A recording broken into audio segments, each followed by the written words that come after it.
This is the last image found on internet of Regina Walters after she was officially dead. Regina K. Walters was born on August 29, 1975 in Pasadena, Texas. She was just a teenager, 14 years old, when she vanished. Her early life was unremarkable, filled with school routines, friendships, and small-town teenage frustrations. By early 1990, Regina had begun dating Ricky Lee Jones, a 17-year-old boy who, like her, seemed to be searching for an escape. The two shared a growing desire to run away from their lives in Texas. Family disagreements, feelings of entrapment, and the illusion of freedom on the road all contributed to their decision. On February 1, 1990, the young couple left home. They left behind notes, telling their families not to worry. Their plan was unclear. They had no money, no car, and no long-term destination, just the idea that life might be better elsewhere. The only way to get around was by hitchhiking, a risky and desperate method that was far more dangerous than they could have imagined. Over the course of a few weeks, Regina and Ricky made it out of Texas and were last confirmed to be alive in Mississippi. During their time on the road, they were likely picked up by several drivers, but in late February or early March 1990, the pair were picked up by a long-haul trucker named Robert Ben Rhodes. Rhodes was a seasoned driver with a dark double life. Born in 1945, he appeared harmless, a middle-aged man with a steady job, soft-spoken demeanor, and a clean driving record. But behind the scenes, he had outfitted the cab of his truck with handcuffs, chains, a torture rack, and photographic equipment. What Regina and Ricky didn't know was that Rhodes had already begun a spree of sadistic crimes. He preyed on young hitchhikers, abducting them during his cross-country hauls, torturing them in the back of his truck, and then murdering them without leaving a trace. Law enforcement wouldn't know the full extent of his crimes until years later. Sometime in early March 1990, after picking them up, Rhodes pulled over and executed Ricky Lee Jones. The details of Ricky's death were never fully clarified. His remains were found in Mississippi in 1991 in a shallow grave near a highway. It's believed Rhodes killed him first to isolate Regina. Now alone, 14-year-old Regina became Rhodes's captive. He drove her across state lines, taking her deep into Illinois. Over the next several days, Rhodes kept Regina locked in the sleeper compartment of his truck. He shaved her head and forced her to wear a little black dress and high heels, clothing found later in his truck. During this time, he took photographs. One in particular would become infamous, a picture of Regina standing inside a dilapidated barn in rural Illinois. This image was not taken randomly. Rhodes was deliberate. He posed Regina for the photo just before killing her. Law enforcement later concluded that the photo was taken minutes or possibly seconds before her death. Regina was strangled using a piece of rope. Her body was left in the barn's hayloft near Greenville, Illinois. The barn was remote, far from major roads, and rarely used. Her body lay there for several months. It wasn't until September 1990 that a farmer inspecting the property discovered human remains and contacted the police. At first, investigators had no idea who the girl was. She had no ID, no purse, and her appearance was altered by the haircut and clothing. The only clue was the manner of death, strangulation, and the location. Police listed her as a Jane Doe and buried her under that name. Meanwhile, in April 1990, just weeks after Regina's murder, Robert Ben Rhodes was pulled over by an Arizona state trooper near Casa Grande. A woman was found inside his truck, visibly terrified and partially restrained. She told authorities she had been raped and tortured. That incident opened the first real investigation into Rhodes. When police searched the cab of his truck, they were horrified. The sleeper compartment was a torture chamber. Chains, handcuffs, gags, whips, and a stun gun were found. But more chilling were the photographs, hundreds of them, showing women in various states of distress. Among them were several photos of Regina Walters. One image in particular stood out, the barn photo. Police now had a visual record of a girl who had previously been unidentified, but it would take time to connect her name to the face. By late 1990, investigators managed to link the photos found in Rhodes' truck to the remains in Illinois. Regina Walters was no longer a Jane Doe. Her identity was confirmed through dental records and familial DNA. Rhodes was charged with the kidnapping and murder of Regina Walters in 1994. Though he was already serving a life sentence for other crimes, the Illinois case became one of the most publicized. The barn photo was used as evidence in court. During the investigation, Rhodes never showed remorse. In fact, he refused to cooperate for years. Eventually, he admitted to killing Regina and later confessed to killing Ricky Lee Jones as well. He pleaded guilty to multiple murders across the U.S. and was sentenced to life without the possibility of parole. The image you see on your screen is the last known photo of Jared Michael, a boy whose life ended under deeply unsettling circumstances. Michael Negrete wasn't the type of kid who looked for trouble. He was quiet, soft-spoken, respectful, by all accounts, the kind of child teachers praised and parents bragged about. Born on September 11, 1978 in Rubidoux, California, Jared was the second youngest of 5 siblings. His family lived a modest life. His father worked long hours, his mother kept the household running, and Jared, well, he always tried to make them proud. From a young age, Jared was fascinated with adventure. He loved drawing mountains, sketching tents, mimicking nature documentary hosts whenever he wandered into the backyard. It made sense when he asked to join the Boy Scouts. His parents were cautious but supportive. He would teach him discipline, survival, camaraderie, things every parent wants their child to learn. Jared took it seriously. He practiced knots, memorized emergency signals, and even started journaling his future trips in a small red notebook. When the opportunity came to hike Mount San Gorgonio, the tallest peak in Southern California, Jared jumped at it. It was to be his first major overnight trip with the Scouts, milestone for any young boy. Plan was simple: camp, summit, return. There were experienced adults on the trip, older Scouts who knew the trail well. His parents packed his bag with snacks, extra socks, a flashlight, and a disposable camera Jared had begged to bring. He wanted to document everything. Like a reporter, he said with a grin. His father, Felipe, had a bad feeling about the trip. He couldn't explain why, but he hugged Jared tight and let him go. The hike began on July 19, 1991. Jared, only 12, was the youngest on the trip. The group started the trek in good spirits, making their way through forested trails, winding switchbacks, and narrow paths. The air grew thinner as they climbed, and though Jared was excited, he started to fall behind. The higher elevations made him tired faster than the older boys. At some point during the ascent, the group's leader made a call. Jared should stay put at a rest point, while the others continued to the summit. They'd return shortly, but when they came back, he was gone. The group searched around the area, calling his name, retracing their steps, no sign. Panic didn't set in right away. Kids wonder. Maybe he went to find a spot to rest or relieve himself. Maybe he followed a different path by accident, but hours passed and nothing. By sundown, it was clear. Jared was missing in the wilderness. Over 400 volunteers were called in. Helicopters flew over the mountain. Scent tracking dogs combed the trails.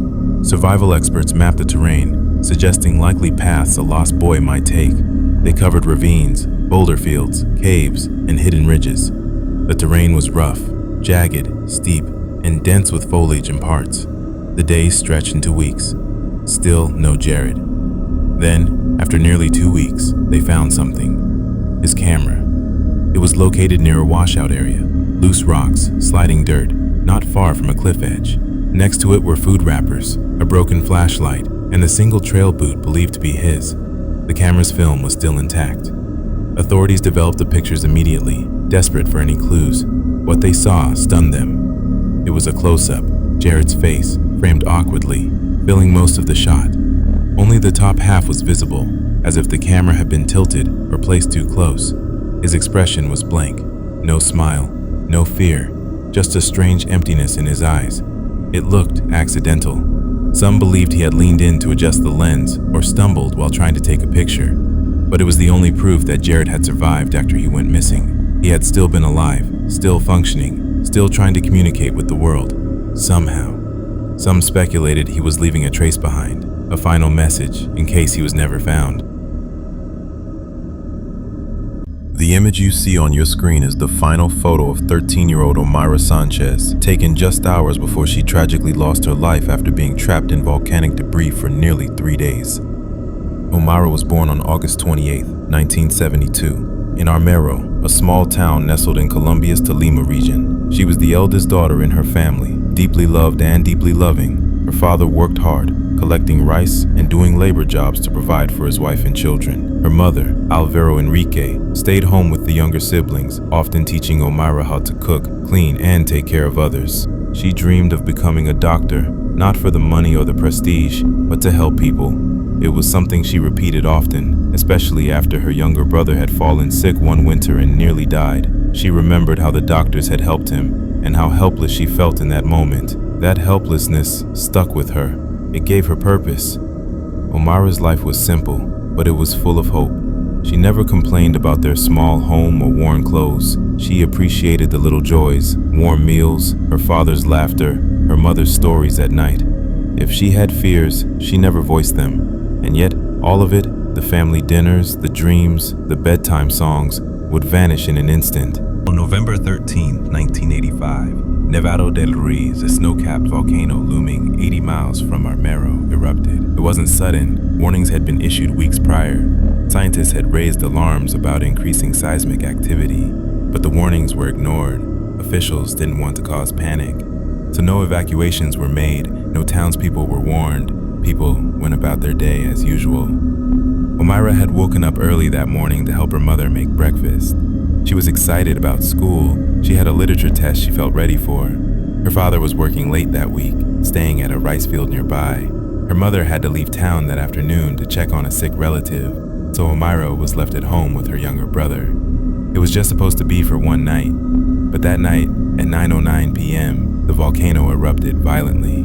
The heat melted vast glaciers on its summit, which sent massive rivers of mud, water, and volcanic debris surging down the mountainside at over 60 kilometers per hour. Within minutes, these lahars, mudslides, reached Armero. The town didn't stand a chance. Entire homes were swept away like toys. Cars, trees, even telephone poles disappeared under meters of sludge. People barely had time to scream, let alone escape. It was dark, cold, and chaotic. By the time rescue teams arrived, over 20,000 people had already died. The streets of Armero were unrecognizable, just gray waves of mud and broken wood. In that wasteland of destruction, rescuers found Omaira. She was pinned waist-deep in thick, cold mud, her legs trapped beneath the collapsed roof of her own home. Concrete beams and wooden planks pressed down on her fragile frame. Her hands clung to floating debris, and her eyes were wide, not with fear, but with exhaustion. She had been trapped for hours by the time help arrived. They tried everything. Volunteers worked tirelessly to clear debris. Medics administered oxygen and tried to keep her warm, but her position was critical. Any attempt to lift her out would cause fatal damage. Her circulation was failing. Her heart was slowing, but still, she remained conscious. For over 60 hours, Omaira stayed there, half submerged in cold water, with broken beams and bricks holding her hostage. And during the photo caused global outrage. People questioned why she hadn't been saved. Why wasn't there better equipment? Why didn't the government do more? The rescue team knew what had to be done. Amputate her legs to pull her out.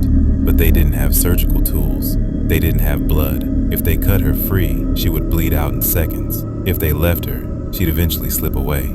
It was an impossible choice. As the third day wore on, her voice grew weaker, her skin paled, her body began to fail. Yet even then, she showed no fear. She whispered to nurses. She asked for her father. And just before her final moments, she said something that silenced everyone around her. "Mommy, if you can hear me, I love you." Shortly after, her heart stopped, just like that. No final scream, no sound, just silence. Omaira Sanchez died with more dignity than most people live with. Her story became one of the most devastating cases of governmental failure, of poor planning, and of the innocent paying the price for the decisions of those in power. Her death shook Colombia and the world. Even now, decades later, people look at that image and freeze. It's not just about tragedy, it's about endurance, about what a child can endure when the world fails them, about what it means to hold on to hope even when you're waist deep in darkness. And so that picture, it lingers. Her eyes, they linger, not begging, not crying, just watching. His name was Lawrence Larry King, and in the photo he's just a kid in a classroom, a child with a wry grin, holding up a piece of fabric, something playful, something harmless. Maybe it was part of a school activity, maybe he was making his classmates laugh. But just seconds after this image was captured, everything would change. Larry would be shot, point blank, in the back of the head by one of his own classmates, and this image would become his last. Larry was born on January 13, 1993, in Ventura County, California. His early years were shaped by instability. His biological parents struggled with addiction, financial hardship, and neglect. As a result, Larry entered the foster care system at a young age. He bounced from home to home, never really staying in one place long enough to feel settled. Despite everything, he remained bright, affectionate, and imaginative. There was always a spark in him, one that refused to go out. At the age of 10, Larry found a more stable placement with a couple who would become his legal guardians. They tried to offer him the kind of routine he never had: structure, schooling, love. But years of trauma don't fade easily. Larry had trouble connecting with peers, struggled in school, and often acted out. But he also showed signs of resilience. He loved art, fashion, and music. He was kind to animals, and he dreamed big, often saying he wanted to be a model or a performer one day. As he grew older, Larry began exploring his identity more boldly. He was openly effeminate and didn't conform to traditional gender roles. In middle school, he began wearing makeup, eyeliner, lip gloss, and sometimes came to school in high-heeled boots or women's accessories. He didn't care what people thought. He wanted to be himself, unapologetically. But being yourself in a place that doesn't understand you comes at a price. At E.O. Green Junior High School in Oxnard, California, Larry stood out.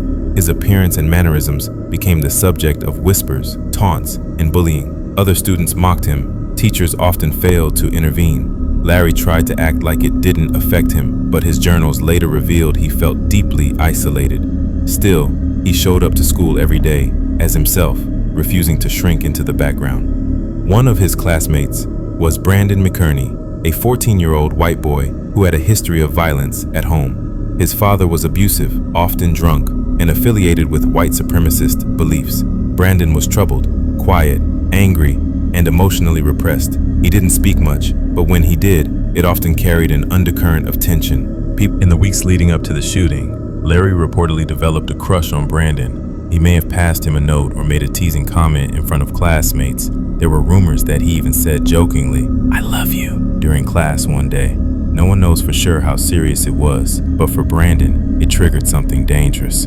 Whether it was shame, rage, or fear, it festered inside him until he made a deadly decision. On the morning of February 12, 2008, Brandon showed up to school carrying a .22 caliber handgun. It was his dad's gun. He had tucked it into his backpack, unnoticed. At around 8:15 a.m., he walked into the school computer lab where Larry sat at a desk, like he always did. Students were chatting, a teacher was present. Everything seemed normal.